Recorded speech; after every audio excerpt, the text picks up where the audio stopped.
After she hurts a good man, something changes in the silence. Not immediately, not dramatically. At first, life seems normal again. The noise returns. Friends distract her. Time moves forward. The world doesn't stop just because a good man walked away wounded. But when the lights go off, when the phone is face down, when the room grows quiet and her thoughts grow loud, that's when it begins. That's when the fears arrive. Not fears of loneliness, not fears of being alone for a night or two, but deeper fears that settle into the chest and refuse to leave. Because hurting a good man doesn't create instant regret, it creates delayed awakening. A good man doesn't leave chaos behind him. He leaves absence. And absence is far more powerful than anger. When he was there, he was consistent. He showed up even when it wasn't convenient. He listened when he didn't fully understand. He protected without controlling. He loved without keeping score. And that's why the first fear that keeps her awake at night is the fear that she will never be loved like that again. Not loved loudly, not loved dramatically, but loved safely. A good man doesn't love to impress the world. He loves to protect a future. And once she realizes that the love she dismissed wasn't ordinary, once she understands that patience like that isn't common, once she notices how rare it is for someone to choose commitment over ego, that fear grows teeth. Because attention is easy to find. Desire is easy to replace. But devotion is scarce. At night, she remembers the way he stayed calm when things got hard. She remembers how he didn't disappear when conflict showed up. She remembers how he didn't weaponize silence or use distance as punishment. And suddenly, the men who excite her during the day feel empty by night. The conversations feel shallow. The promises feel loud but hollow. And she begins to wonder, not out loud but in private, what if that was the best love I'll ever experience? That question doesn't let her sleep. The second fear is heavier. It's quieter, but it cuts deeper. It's the fear that she was the problem, not in a dramatic, self-blaming way, but in a sobering, undeniable realization. Because a good man doesn't provoke chaos. He exposes it. He doesn't force insecurity, he reveals it. And when she looks back, she starts seeing moments differently. She sees his patience not as weakness, but as strength she didn't respect. She sees his boundaries not as control, but as self-respect she tested. She sees his loyalty not as something guaranteed, but as something she took for granted. That fear keeps her awake because it challenges her identity. It's easier to believe the story that we just weren't compatible or just didn't work out. But deep down, there's a quieter truth whispering in the dark.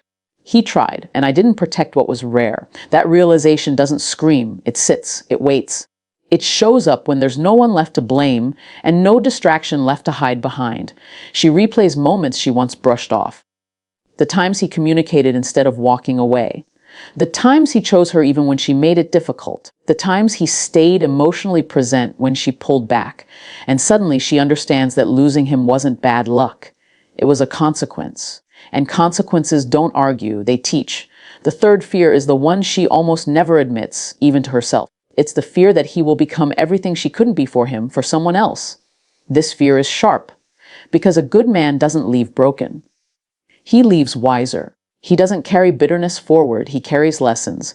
He learns where to set firmer boundaries. He learns who deserves access to his heart. He learns how to love without overextending himself. And that's terrifying to realize, because she knows that the version of him she lost won't be the version someone else receives. Someone else will get a stronger man, a clearer man, a man who knows his value and won't beg for appreciation.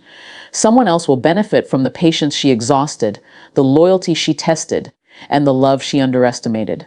At night, that fear shows her images she never wanted to see. Him smiling differently, him relaxed, him appreciated, him chosen without hesitation. And the hardest part isn't jealousy, it's comparison. It's knowing that she had access to that man before he became that version, and she didn't see it, she didn't protect it, she didn't nurture it. And now, the door is closed not because he's cruel, but because he's healed. A good man doesn't come back to prove a point. He moves forward to protect his peace. And that's what makes these fears so persistent. They aren't about punishment.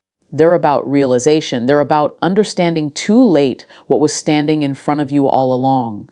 This is why silence hits harder than arguments. This is why absence teaches faster than lectures.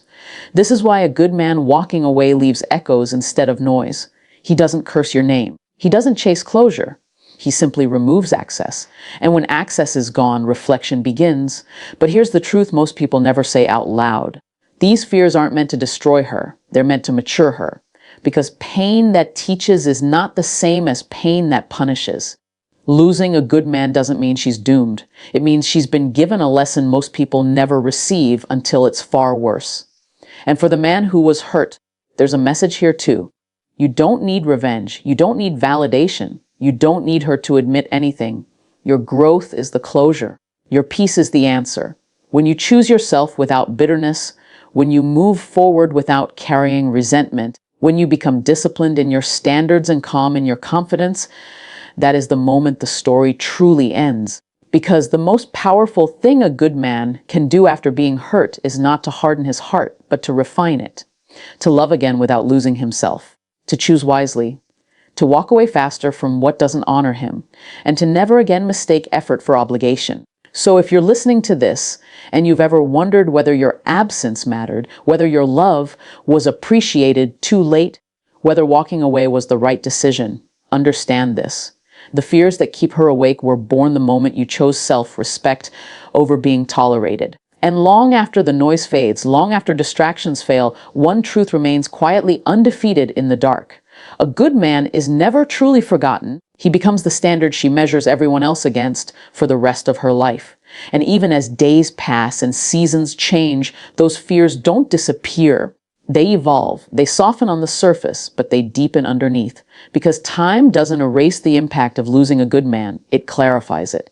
At first, she told herself stories to survive the decision. She said she needed freedom. She said she needed space. She said she needed something more.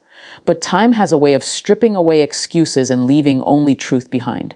And truth is heavy when you have to carry it alone. She begins to notice patterns she never saw before. Conversations that go nowhere.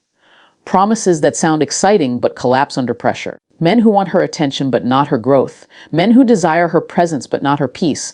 And slowly, quietly, she understands the difference between being wanted and being valued. A good man values first. And that realization doesn't arrive dramatically. It arrives painfully. At night, she remembers how safe she felt without realizing she was safe. How she could be imperfect without being abandoned. How she could be quiet without being questioned. How she could be emotional without being judged. Safety like that isn't loud, and that's why it's often overlooked. But once it's gone, the nervous system remembers. The body remembers. The heart remembers. And sleep becomes harder because peace used to come naturally. Now it has conditions. She also fears something else she rarely names, that she may never forgive herself fully. Not because she's cruel, but because she knows she knew better at certain moments and chose differently anyway. Regret isn't always about what you did wrong. Sometimes it's about ignoring what you felt was right. And that type of regret lingers. It shows up when she achieves something and wants to share it.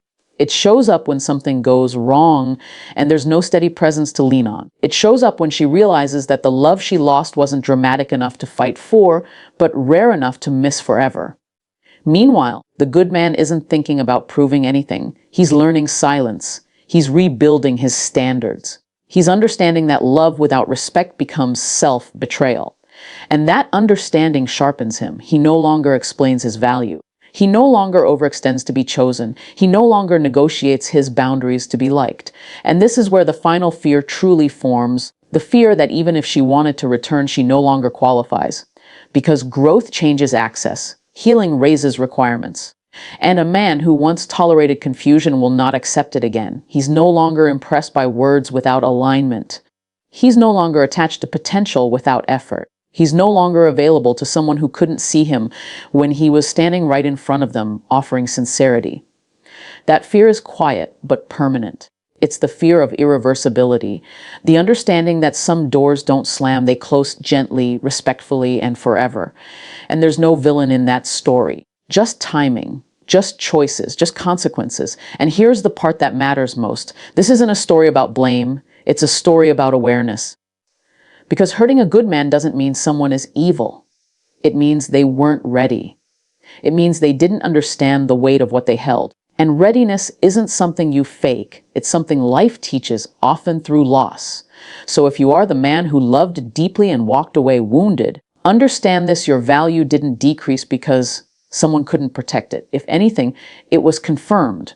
You were not too much. You were too real for someone who hadn't done the inner work yet. And walking away wasn't failure, it was graduation. And if you are the one reflecting in the quiet hours, replaying moments you wish you could rewrite, understand this too: growth doesn't come from regret alone. It comes from responsibility, from becoming the person who recognizes good when it arrives, not when it leaves. Because the world doesn't lack love. It lacks awareness, it lacks emotional maturity. It lacks the ability to sit still long enough to recognize something meaningful before it becomes memory. And that is the final truth that lingers in the dark for both sides. A good man doesn't haunt because he wants to, he haunts because he mattered. And the lesson he leaves behind doesn't fade with time, it sharpens with it.